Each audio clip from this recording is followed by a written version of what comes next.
Ito na mga kabasketball, Coach Tim Cone, bakit nga ba sinabing hindi pa natin nakikita ang best team ng Gilas Pilipinas? At mga naniniwalang makakapasok ang ating pambatong si Kai Sotto sa NBA, padami na ng padami.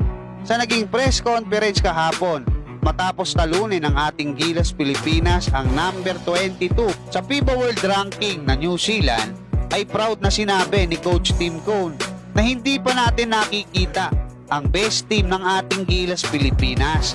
Yan ay sa kabila ng sunod-sunod na tagumpay ng ating national team at yung mga history na naabot natin sa sandaling pamamahala ni Coach Tim Cone sa Gilas Pilipinas.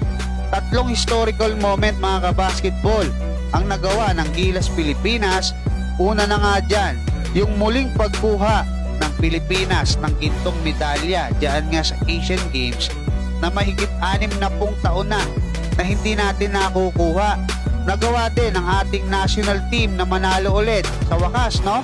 Sa isang European team matapos talunin ng Gilas Pilipinas ang Latvia sa nakaraang FIBA OQT. Mahigit 60 taon din natin hindi nagagawa yan mga kabasketball. At kagabi nga, sa wakas ay tinalo na rin natin ang New Zealand All Blacks na kahit kailanman ay hindi pa natin tinatalo sa mga FIBA competitions. Sa kasalukuyan kasi mga kabasketball, ayon kay Coach Tim Cone, ay hindi pa naglalaro yung isa sa malalakas nating big man na si AJ Edu. Actually, maging si Jamie Malonzo, no? Hindi pa rin ulit nakakabalik.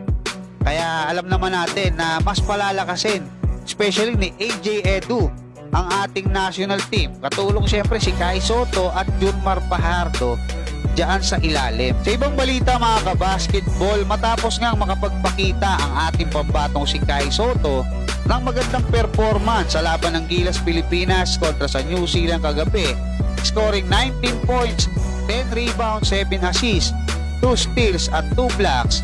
Kasunod dyan ang 18 points at 8 rebounds niya nung talunin ng ating Gilas Pilipinas yung Latvia doon nga sa nakaraang FIBA OQT. Ay dumarami na nga ngayon ang mga naniniwalang may pag-asa or malaki yung pag-asa ng ating pambatong si Kai Sotto na makapasok sa NBA.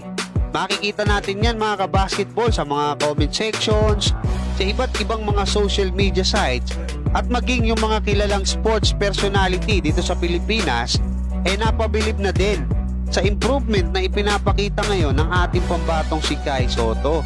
Masaya din yung kanyang agent mga kabasketball sa performance na ipinakita ni Kai kontra nga dyan sa New Zealand. Huling nagkausap kami patungkol doon sa NBA dream ni Kai. Injured si Kai noon doon nga sa Georgia. Tinanong ko kung may chance ba na maglaro pa sa Summer League kasi alam ko konti lang yung araw na pagitan at hindi ko sure kung makakakuha siya ng 10-day exhibit kasi nga na-injured siya. At sinabi nga sa akin ng agent niya na 1 more year pa. At ayon sa mga sources na nakausap natin mga kabasketball, at sinabi rin pala ni Kai sa isang interview, nasasalang siya next year sa US, no? Para nga to pa rin yung kanyang pangarap na makapasok sa NBA na pangarap din natin syempre ng mga Pinoy basketball fans.